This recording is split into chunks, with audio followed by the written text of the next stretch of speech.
नमस्कार, मैं रंजन कुमार अमृत तिथि न्यूज़ से आपका हार्दिक स्वागत करता हूँ भारतीय नृत्य मंदिर के परिसर से। और आज विश्व संगीत दिवस है। इस अवसर पर सभी को बधाइयाँ। नमस्कार जी, अपना परिचय देंगे।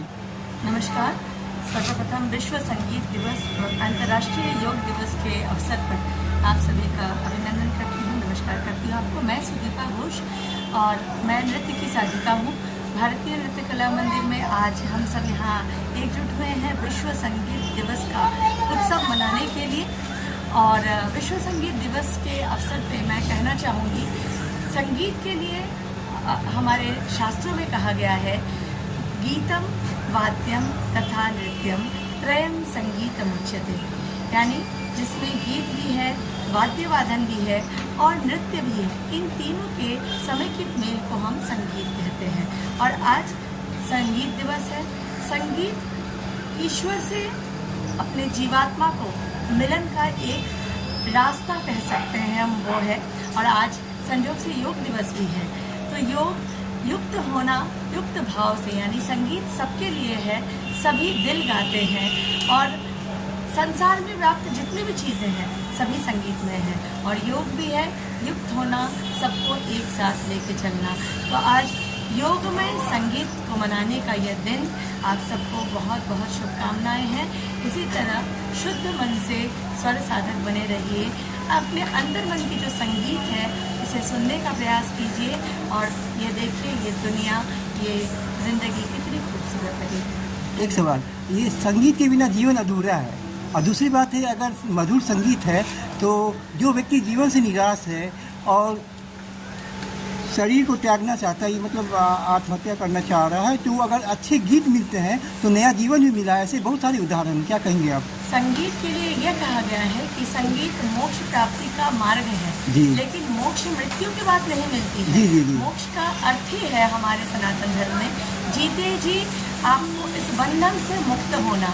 जैसा कि महामृत्युंजय मंत्र में भी आपने सुना है, उर्वारुक्मिव बंधना मृत्योर मोक्षी यमामृता, यानी इस शरीर का और इस मनस का, इस चित्त का परिपक्व हो जाने के बाद ही वह एकदम से वैराग्य की ओर जाता है। और ये वैराग्य क्या ले जाता है? मधुर संगीत। आपके अंतर मन में जो नाद है वही संगीत है।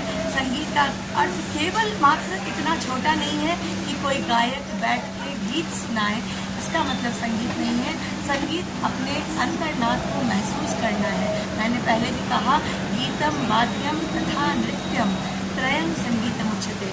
जब पत्तियाँ हिलती हैं तो वो नृत्य करती हैं, जब स्वर हवाओं के आते हैं तो वो वाद्य वादन है, और गीत जब हम अंतर्मन से गुनगुनाते हैं तो वो संगीत है। इसलिए डिप्रेशन और इन सारी नेगेटिविटी से अगर कुछ उबारता है आपको तो वो एक शुद्ध स्वरूप का संगीत है। संगीत जो है वो हमें नया जीवन भी देता है और साथ ही साथ परमात्मा से जोड़ता भी है। संगीत हमें इसलिए नया जीवन देता है क्योंकि एक सप्तक में सा प्रथम स्वर है और सा उत्पत्ति है। तो उत्पत्ति से जीवन का आधार है।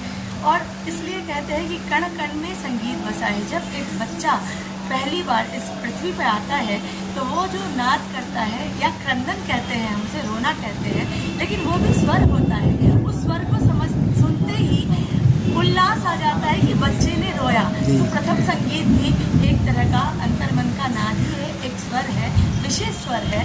तो इसीलिए हम संगीत को उत्पत्ति मान सकते हैं जीवन का। और इसी प्रकार क्रंदन से लेकर उस अट्टहास, उस खिलखिलाहट तक सभी कुछ संगीत में है। सभी बच्चों को संगीत की शिक्षा बचपन में ही दी जानी चाहिए। कहा गया है कि जो कला के विहीन है वो तो पशु समाप्त है, और मानव में तो संगीत अपने आप व्याप्त ही है। इसलिए संगीत के लिए कोई विशेष तालीम तब ज़रूरत है जब उसे चिंतन करके उसमें कुछ आगे बढ़ने का प्रयास किया जाए।